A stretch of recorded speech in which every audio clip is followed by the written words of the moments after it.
Welcome to the Legendary Upside Podcast. My name is Pat Crane. You can follow my content at legendaryupside.com. With me today, Sackreligious. We're going to be previewing 4 games from Week 13 from the main Sunday slate. Sack, how's it going? It's going well. No dog bowl drafts this week, so I've shifted my focus to DFS. So we'll be at least coming at things through a similar lens this week. For those of you who are in the battle royale streets, I'm sure there will still be actionable takeaways from what we're talking about in the different game environments.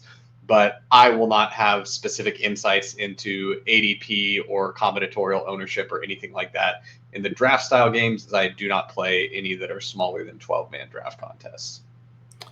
Yeah, and I do kind of small, medium field stuff on DraftKings, so that's kind of where my head's at. But we're going to be talking through mostly like game environments and how these games will go. So I think they'll be pretty relevant for whatever you're doing, including just like start-sit stuff. But the 4 games I wanted to talk about, there's like a theme to these games. These are potentially really high upside spots for the passing games, at least one side of the passing game, and sometimes both in these games, but unsure about exactly how these game environments will shake out. So the 4 games are going to be the Texans at Jaguars, the Cardinals at Vikings, the Rams at Saints, and the Eagles at Ravens.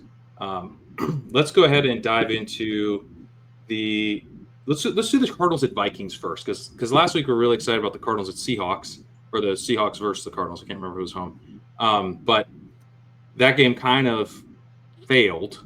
It didn't like completely fail, or I had like a DFS lineup that was a stack of that game that actually like finished pretty high, but it had lots of good pieces around it, and had that game actually gone off, maybe I win the whole thing. The Cardinals really were the letdown side. The Seahawks did okay. We got some accumulation on their side. That's not a shock. We talked about that last week, how the game might fail, and it was more on the Cardinals, who've been really boom bust this year, real Jekyll and Hyde. Kyler Murray has had games in EPA per play in the 100th, 99th, and 89th percentile this year. That 99th was 2 weeks ago against the Jets. He's also had games in the 32nd, 28th, 22nd, and 21st percentile. And that 21st percentile mark was last week against the Seahawks. So when it's good, it's really good. When it's bad, it's really bad. The Cardinals defense is usually pretty bad. And so that's where I get excited about the Vikings side of this. But what do you expect from the Cardinals here against a really good Vikings run defense and a really good Vikings pass defense? I mean, I think the nice thing is that you can expect the Cardinals to not just like there are some teams in the league, like when I think of the Steelers, where they're just going to plug their ears and say, no, I'm not listening to what I should be doing against you. I want to run, therefore I run. The Cardinals, we saw like last week, James Conner did not get very many carries. So you can definitely see the Cardinals passing, especially if they need to pass. Now, they haven't had like any truly high pass rate over expected games here, really. So like I don't think you're going to see anything where they're doing stuff like we've seen some of the most pass heavy offenses. But the thing that I like about Kyler is the way you described it. I think a lot of people would hear that as like a bad thing, like, oh, when he's good, he's really good. When he's bad, he's really bad. But for the format that we're playing here, that's a pretty good thing. Like, we don't really care Right. about now in the stuff that you play, like the smaller field stuff. Then I get like having the bottom drop out on you can really be the difference between like getting up to a min cash, which when you're playing the higher buy-in stuff, those min caches kind of feel pretty good if you got They're a nice. Yeah, you don't mind yeah. them. You certainly don't mind them in caches. Yeah. But I think in the large field GPPs, I do really like this spot for Kyler. Number one, I don't think it's going to come with very much ownership. When I look at, I did a really early run of all my stuff yesterday, and right now across like how many teams is this? Like 330 lineups.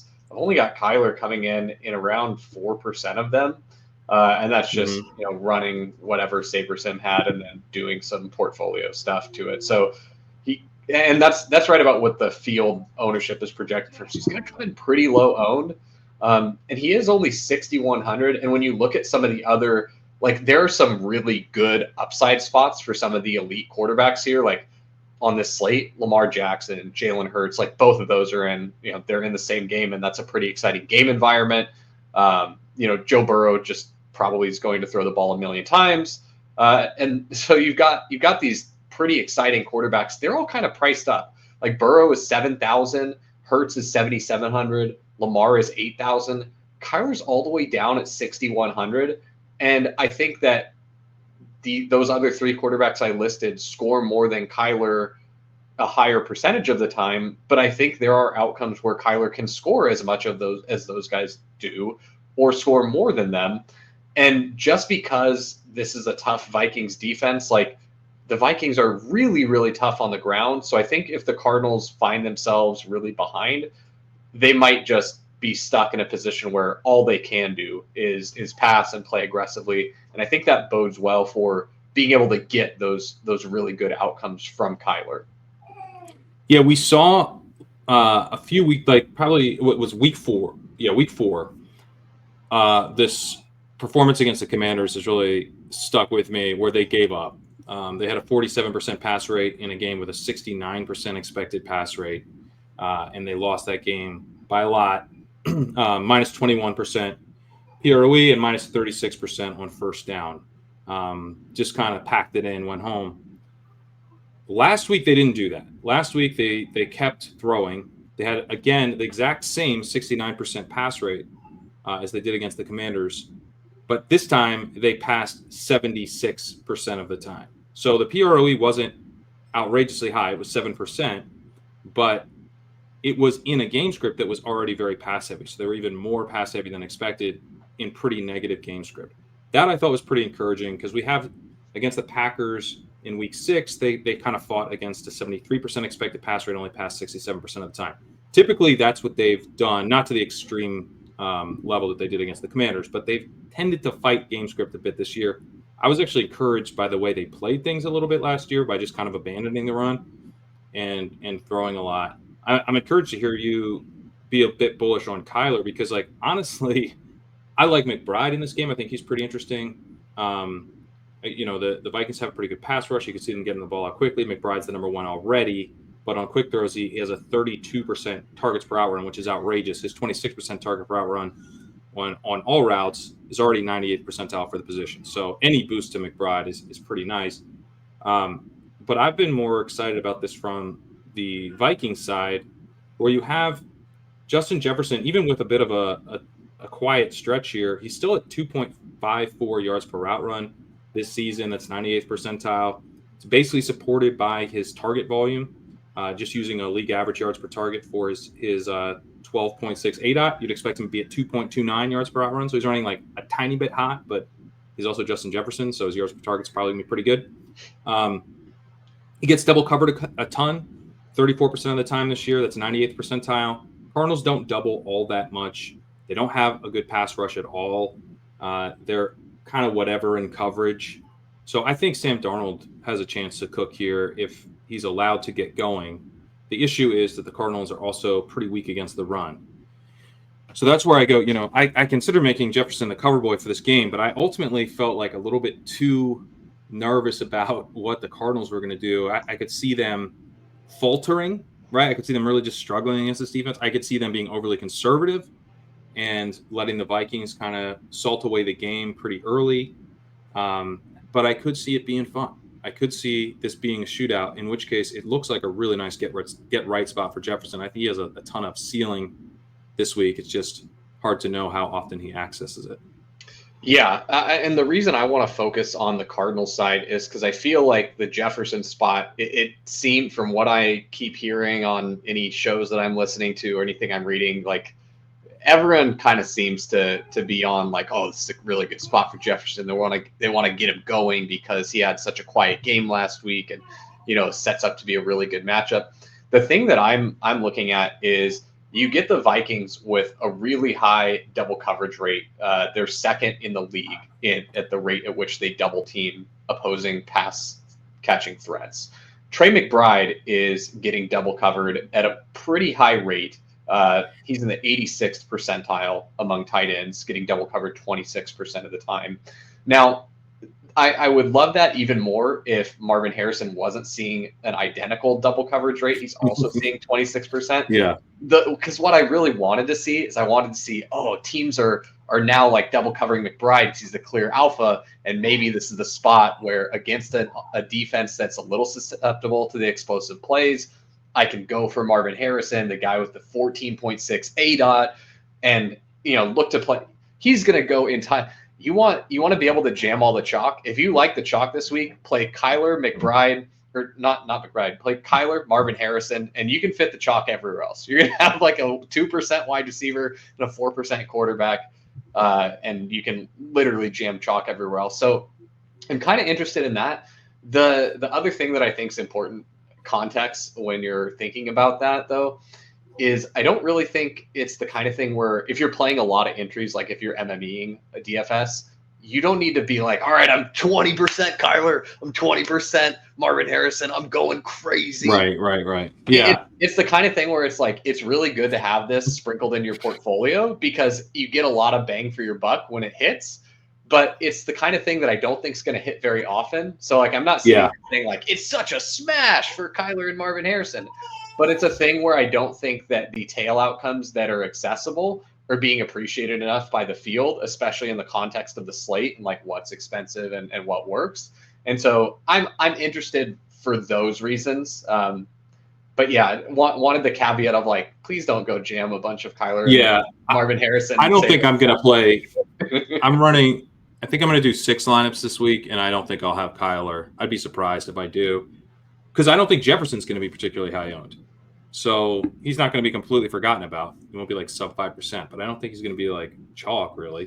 So, yeah, I bet he comes in around like 15% from what I'm seeing.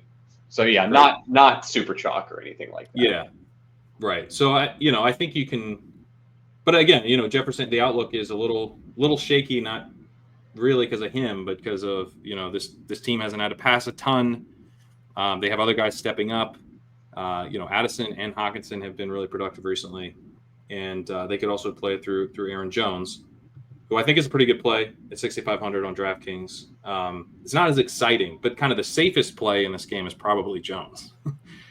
He's set up very well, an offense that should be scoring points against a bad run defense. But let's move on to the Texans game. This is a game that, I was kind of like, it's a shame. Could be really fun, but Mac Jones is going to ruin this. And now looking like Trevor Lawrence. So that changes a lot of things. Let's see. Have we gotten any further updates? Last I heard, Trevor Lawrence was pretty likely to play. Yeah, that was the last I saw as well. Yeah, expected. I just wanted to make sure he didn't get hit by anything. Yeah, so still questionable and expected to play. We're going to have this discussion with the assumption that is what happens. And if it is what happens, I'm pretty excited about the Texans side. CJ Stroud has struggled in a lot of games this year, but he was pretty efficient against the Jaguars the first time they played. His best game of the season, 77th percentile in EPA per play. Jaguars are dead last in EPA allowed per dropback. They're dead last in dropback success rate. They are the worst team in the league at protecting the splash zone. That's 10-plus yards downfield and over the middle. This is one of the keys of the Texans' offense. They're the 9th most efficient offense there, and Stroud has the 2nd highest splash zone attempt rate. It's kind of like, that's like it used to be the Dolphins thing. It's almost become more the Texans thing. But one of the kind of the defining features of these Shanahan style systems is that they are trying to attack that part of the field because it tends to generate yak. If you think about Cooper Kupp's touchdown a couple weeks ago against the Patriots, that kind of yak is available in the deep middle of the field. They're also worst against first reads in the league, which is nice when you consider that Nico Collins is back. And what if his touchdowns don't get called back this week? That's what I'm hoping. We can't talk about Nico Collins' touchdowns getting called back because that did cost me a dog bowl seat in the final week. But it's okay. Maybe we can get right this week, and Nico will deliver a big score for us. Let's hope, because he has 3.32 yards per route run, 2nd highest in the league, 92nd percentile in open score. His first read target rate is good, not amazing at 17%, but I think they're going to pepper him this week, given that the Jaguars, they play a lot of man, they don't cover well, and they don't have a good pass rush. So they're 30th in coverage grades, and they're dead last in pass rush win rate, 29th in pressure rate, 29th in time to pressure. It's just like there's just not a lot going on with the Jaguars. The big thing is that you can run on them too. They're only 19th in EPL upper rush. They're 20th in rushing success rate against. If you look at their last four opponents, we've seen pass rates of 48%, 47%, 54%, and 49%. League average is 63. So these are run heavy rates. 3 of those 4 games were with negative pass rates over expected. Detroit just had a 5% pass rate over expected and still only ran 49% of the time against them because of the positive game script they were in. But my thinking is with Lawrence back, the expected pass rate should probably be a bit higher for the Texans, more competitive game. And you can attack this. You can attack the defense how you want. So I think the Texans are probably pretty balanced. I don't think they're going to go like super pass heavy, but you give me like moderate to pretty good passing volume in this game. I think we're going to like what we get out of the Texans passing game, especially Nico Collins. Yeah, I think the really interesting thing about this game for DFS purposes is the price on Joe Mixon and Nico Collins, given how much the Texans are happy to kind of play it conservatively. The price on each of those guys to me makes it feel a little prohibitive to play them both together. Nico Collins 7,900, Joe Mixon 8,000.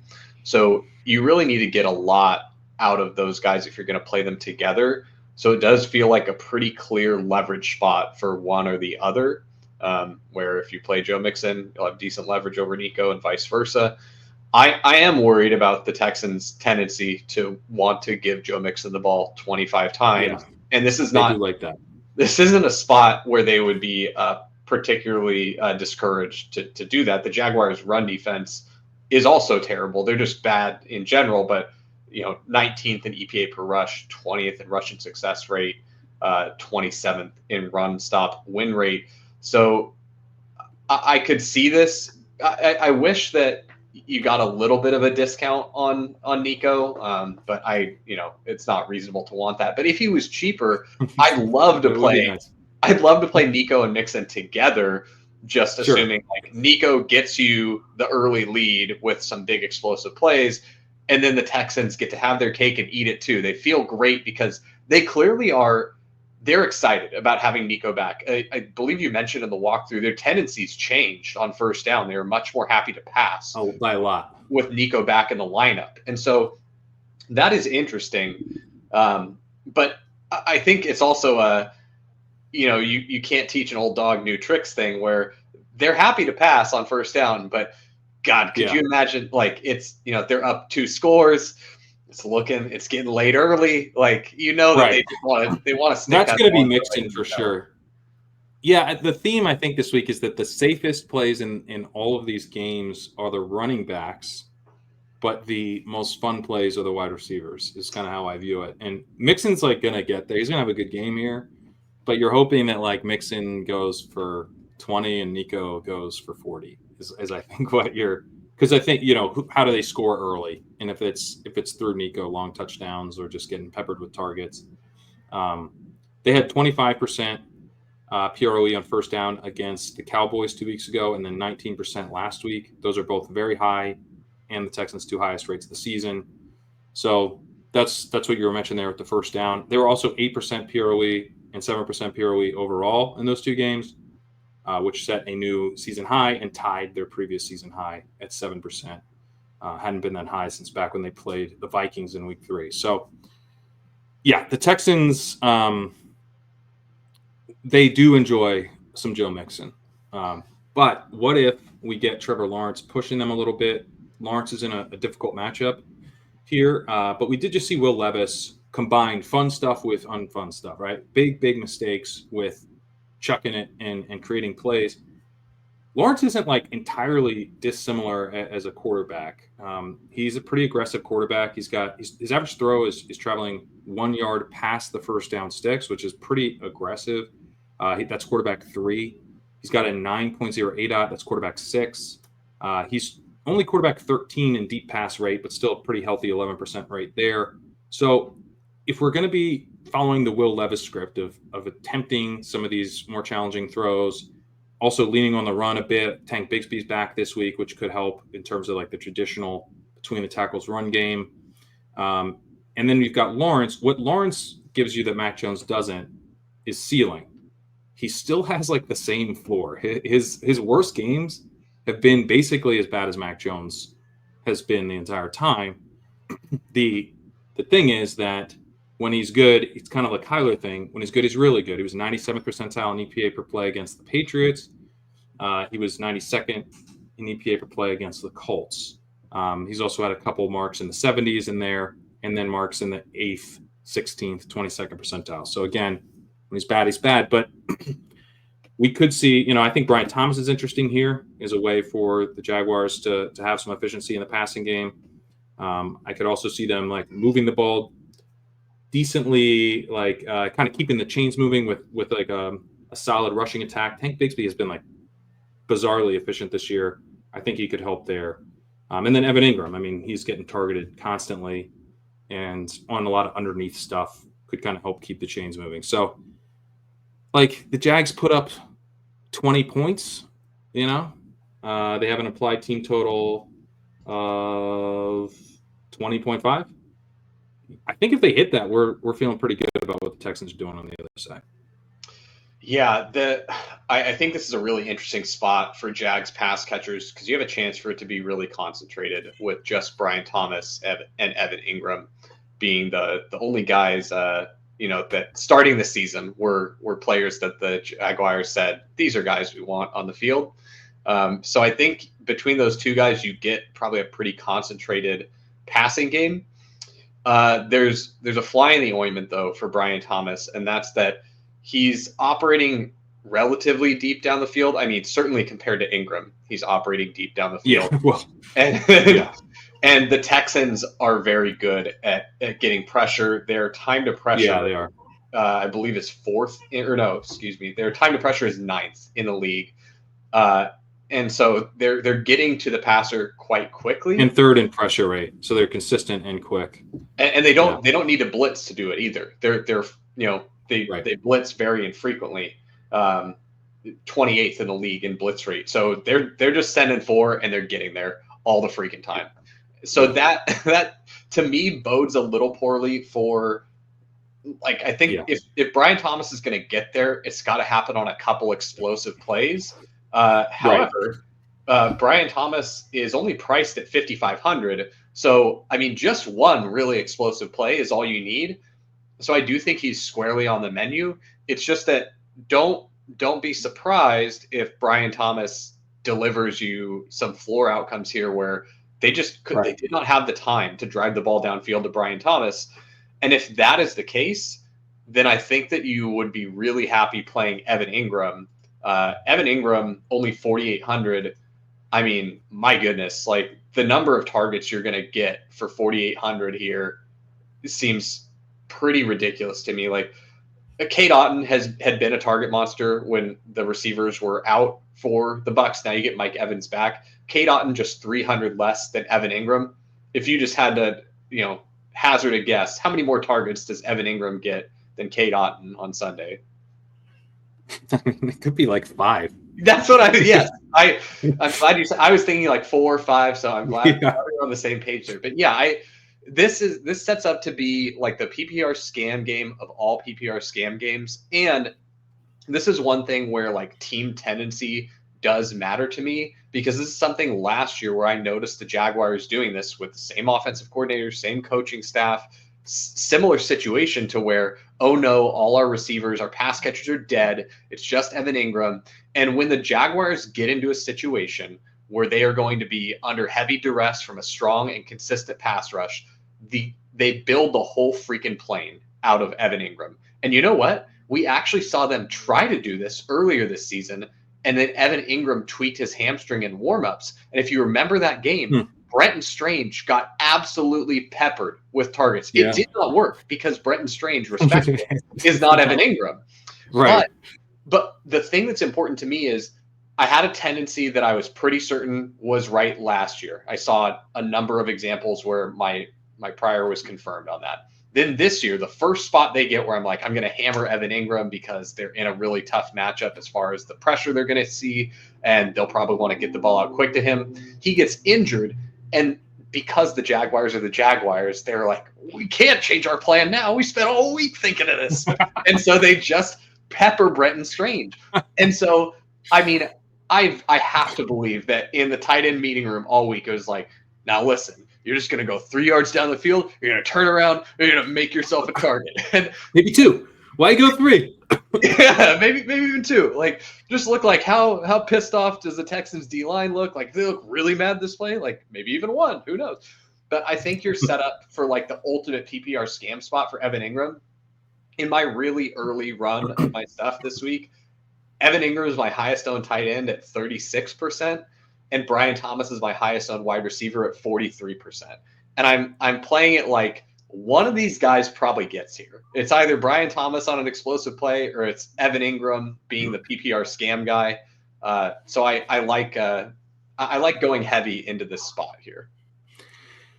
Yeah, I don't have any pushback on Brian Thomas's floor, but I would note that if we're going to be targeting deeper ADOT guys against a good pass rush, we want them to be the first read, right? What takes a longer time, a guy to like run straight, or for you to kind of check something out and then go check something else out, right? It's that second read where that might be, you might need more than 2.5 seconds, right, to get that ball out. We see a lot of big plays that are actually quick throws. When quarterback drops back pocket hits, ball out, first read, guys open. They're more coverage breakdowns, right? It's actually like taking advantage of a guy who can be coverage in rhythm. And so I think that Brian Thomas still has a ceiling because he's a really good wide receiver, quite fast. He's got 2.27 yards per route run this year. Very, very strong mark for rookie. And he's had to play with Mac Jones. So I think the ceiling is there. It makes sense to include him if you're doing like a big portfolio this week. The Evan Ingram point, though, is a really good one. He's got a 21% first read target per route run. That's a really good mark for a receiver. It's the best among all tight ends. So again, if we're getting the ball out quickly, it is helpful to get the ball to the first option. And we should expect him to be the first option on a lot of plays this week. So I like that call a lot. He'll be popular in DFS, but still someone I'll have.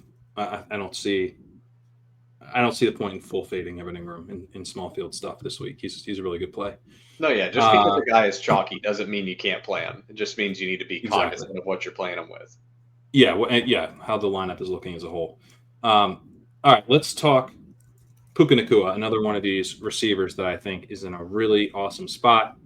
But does the game environment cooperate, right? So yards per out run for Puka, 3.18 yards per out run, has been outrageously good at earning targets, 34% highest in the league in terms of targets per out run, 27% first read target rate, highest in the league. Cooper Kupp's at 25%, which is also extremely high. So, extremely concentrated offense. So that's what we kind of assumed this would be, has been the case. But Puka, I think, is even a little bit of a level above Kupp, just in terms of his target earning and then efficiency on those targets. They're both really good plays, though. And they're going against a Saints defense that has been terrible against the run and is not a run funnel. You can kind of do what you want to do against the Saints. We saw the Browns pass 73% of the time against them 2 weeks ago. We've seen pass rates of 69%, 70%, 71%, 72%. We've also seen some really low pass rates. So if you want to pound the rock, you can. If you want to attack this defense downfield, you can. They don't have a good pass rush at all. Pass rush has been a problem for Matthew Stafford. He's not been protected well. I think they tried to mitigate that by getting the ball out more quickly, by running more. But I think that fundamentally the Rams see the strength of their team as the passing game and will attack through the air if you let them. And I think the Saints are going to let them. So they're not going to want to let them, but I think they will. So I'm pretty excited about the Rams passing game here, although Kamara is the safest play in this game, and Kyren Williams is going to get plenty of touches and probably some goal line work in this game. So, the running backs are probably the safer plays, especially Kamara. But the passing game on the Rams side, and frankly, Taysom Hill at tight end, if you're playing DraftKings, are kind of the more fun pieces. What are your thoughts on this game? I mean, I can never say no to Taysom. Taysom is always just so fun. I mean, when he dropped the 50 burger the other week, that was quite fun. That's I do pretty have some nice. Taysom sprinkled in. I like for the Rams. We talked about the Rams in this context before, but it's just a spot where I never want to be overconfident in that it's a Puka week or it's a Cup week. I'm pretty even on both those guys, and usually I'm just going to end up like whichever one the field like gravitates more towards. I'll be on the other one that week. Especially like the larger the disparity, the more likely I am to be heavier on the guy who's under. I think both the receivers are in really good spots.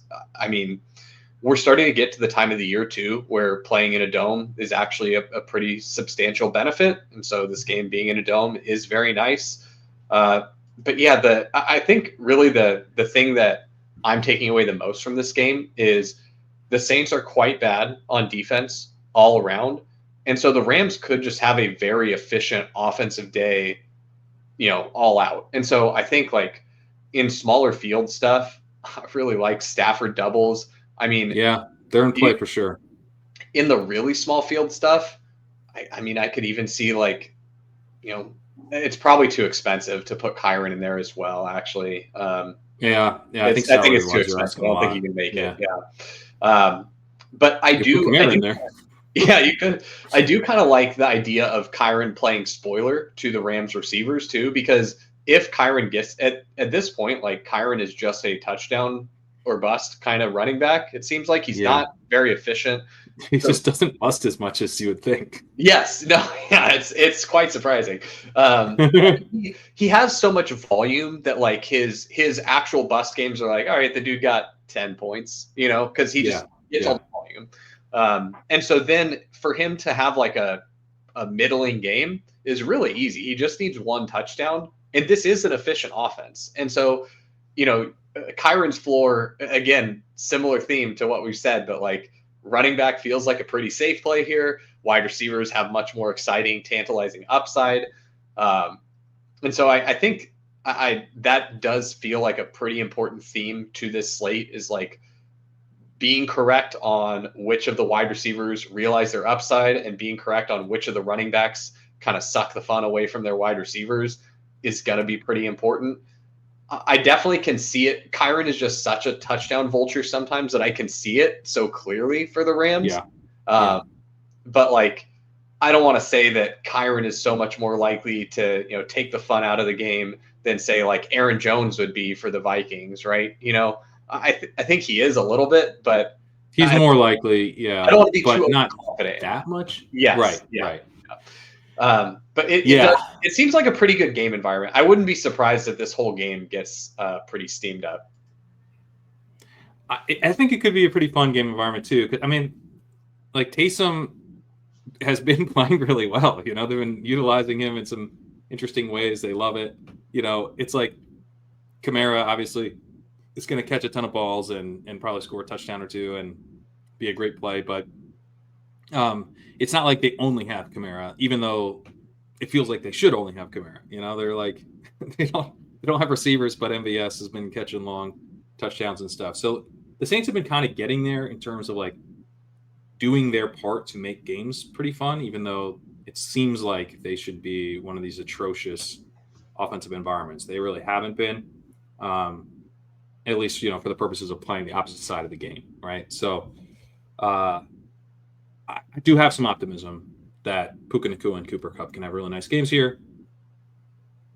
Kyron, though, is set up pretty well. I mean, he's been super inefficient this year, but including in the past game, he has 0.52 yards per out run. That's running back 47, running back 37 in success rate on the ground, running back 42 in rush yards over expected per game at -4 per game. Pretty bad, pretty gross, but running back 1 in snap share, running back 1 in attempt share, running back 2 in route participation. Volume is king. He's getting the volume. Let's move on to the final game. This game is kind of the game of the week from a real life perspective, but not one that I'm actually expecting much ownership on, at least early. Maybe this changes, but it seems like pricing and some other strong plays will keep stuff pretty tame in the Eagles at Ravens. Obviously, Barkley is another really strong play. Henry, another really strong play. Again, the running backs are the safest plays here, particularly Barkley. He's going against a really good Ravens pass defense. But here's the Eagles' pass rate since their bye week in week 5: 46%, 36%, 38%, 47%, 50%, 50%, and 42%. When this team goes pass heavy, they pass half the time. This is some old school shit. So, and this, before the bye, they were 53, 55, 69, and 68. We were seeing a little bit of a different Eagles team. They came out of the bye and built the offense around Saquon Barkley. We've seen the results have been absolutely ridiculously good. He currently has the highest rush yards over expected total on record at 300. Or sorry, he previously held the record in 2018 at 395. He's now up to 436 in 11 games. He had 150 rush yards over expected last week alone. He's going nuts. We would not want to be betting against him here. I think he'll be quite good. At the same time, the Baltimore Ravens have such a bad pass defense. They've got a terrible pass rush. They're allowing explosive passes at the highest rate in the league. They're not good against first reads. They're not good at protecting the deep middle of the field. They're not that great in coverage generally. You're going against A.J. Brown with Devontae Smith's availability in question with a hamstring injury. Brown's got a 13.9 ADOT, leads the league with 3.35 yards per route run. This is kind of the dude you bet on to take advantage of this matchup, even if maybe you get 7 targets. We're not looking at a 12, 13 target game here. But he could do a lot on a little. Again, it's kind of like upside versus safety, I think. But really, really strong spot for the Eagles passing game if they choose to attack that way, which they won't. But what if they do? We can dream, though, because the crazy thing is that if you get the ceiling outcome from A.J. Brown, which is typically coming in the form of like, oh, A.J. Brown caught the ball downfield, and there's a bunch of guys who weigh 20 pounds less than him, and he's just going to run around all of them and make them look silly on his way to the end zone.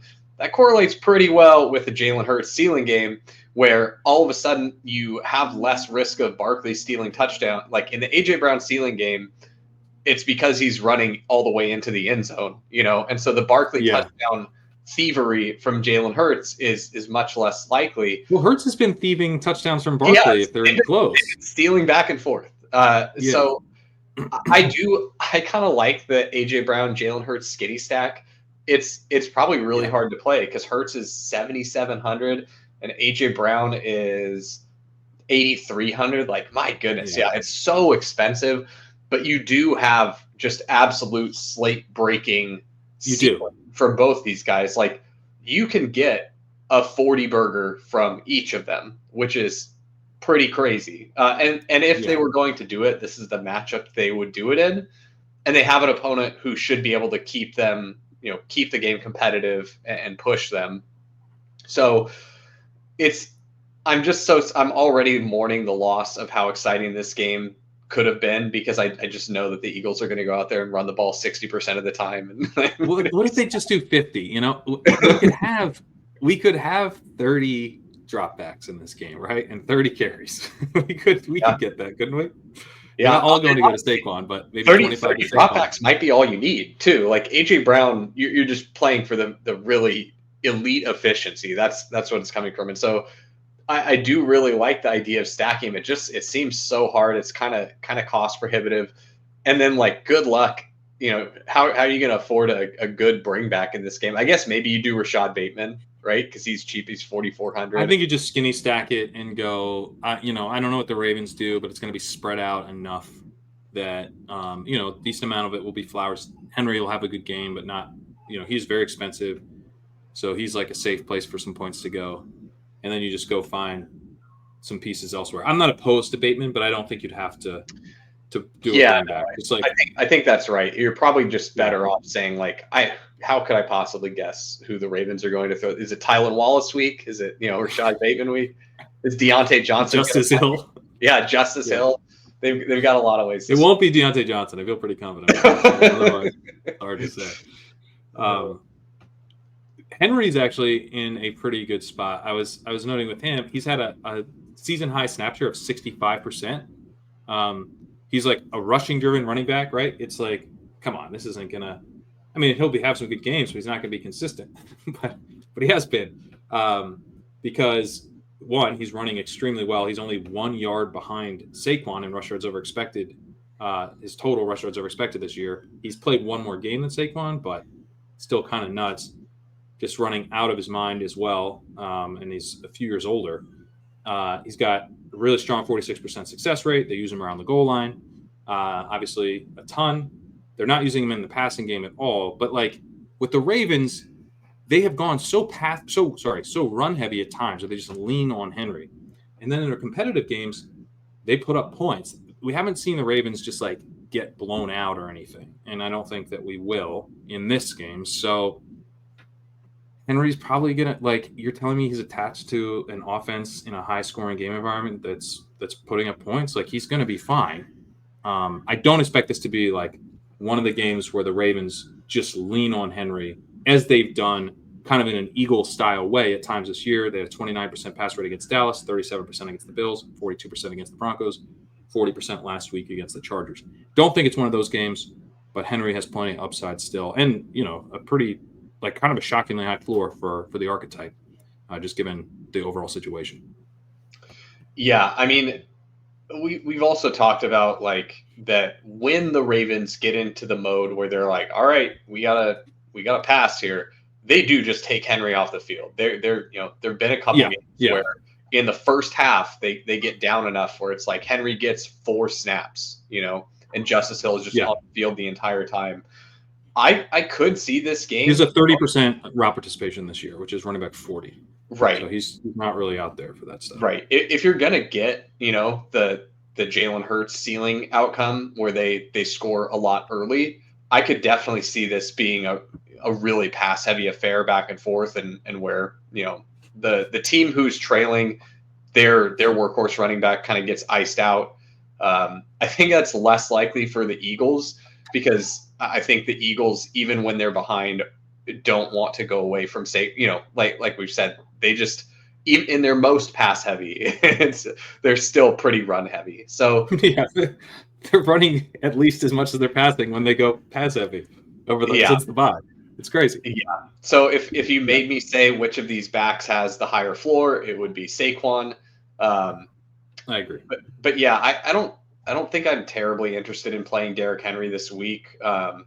He's pretty expensive. He's $7,800, and to me, it's just hard to see him really getting to close. Like, you'd have to have the Ravens come out so hot and the Eagles really falter early to get a large enough dose of Henry against a run defense that's this good for me to really think. Pass defense that's good too. Like, the Eagles are just playing really good football right now. Yeah, their defense has improved substantially over the course of the season. Through like the first 6-7 weeks, their pass defense really was not that great. It wasn't terrible. It wasn't like bottom of the league, but they've definitely improved as of late.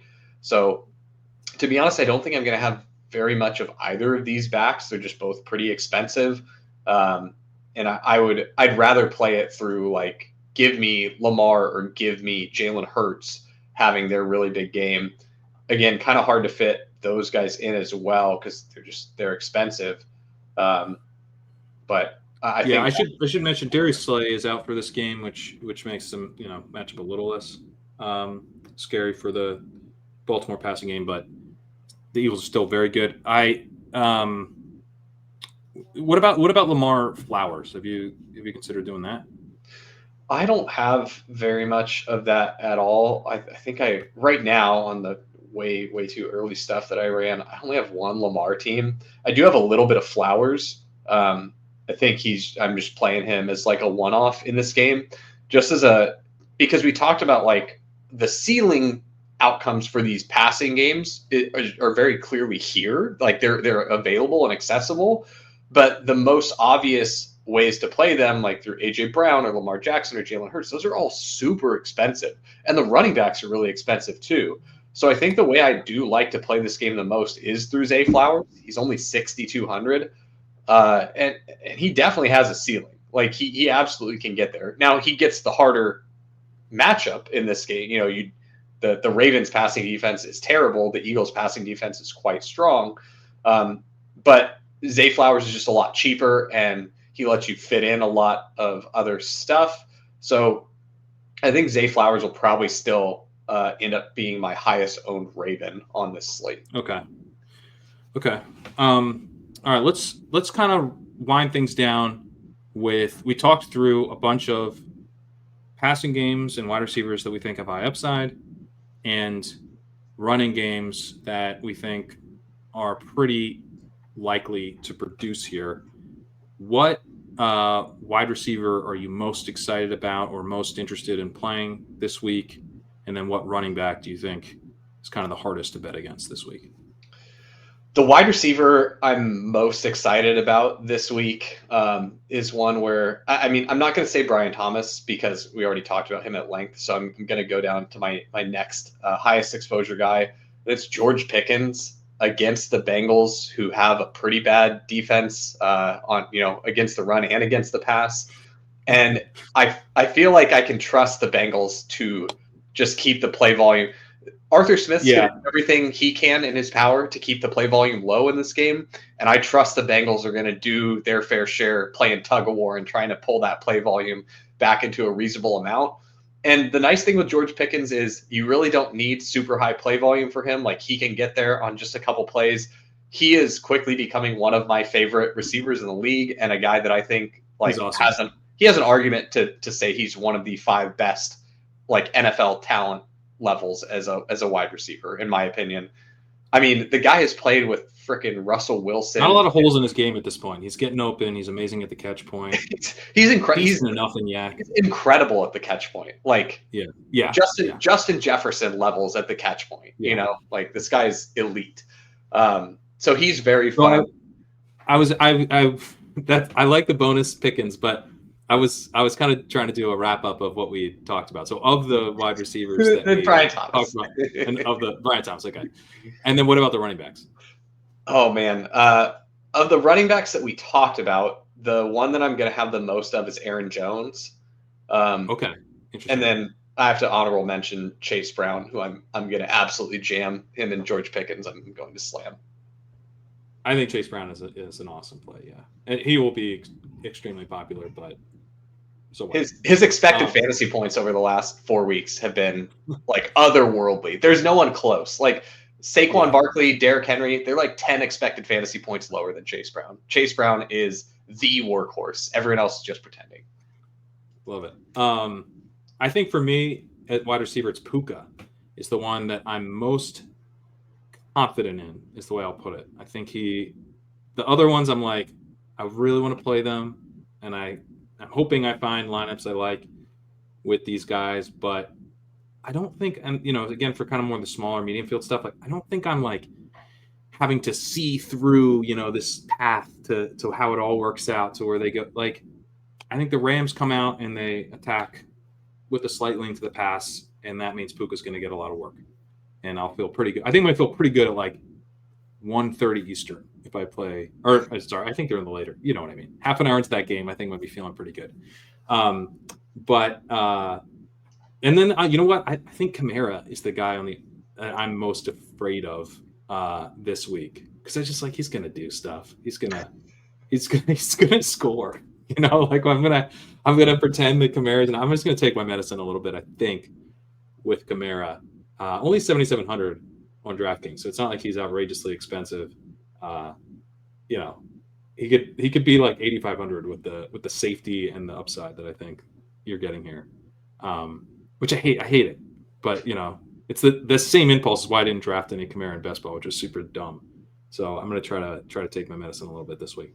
Anyway, we got to call it, doing this Saturday morning because of the holiday, and a little crazy over here, a little more crazy over here than normal. So got to wrap things up a little bit quicker than we normally do, but we'll be back here week 14 next week, Sack, to preview that. The final week of the best ball regular season. Kind of crazy how quickly things have flown by. Anything to let the people know about before we get out of here? No, right now we're just patiently waiting for Underdog to drop more playoff basketball contests. DraftKings will have theirs in a few weeks. They typically take a little longer to get them out.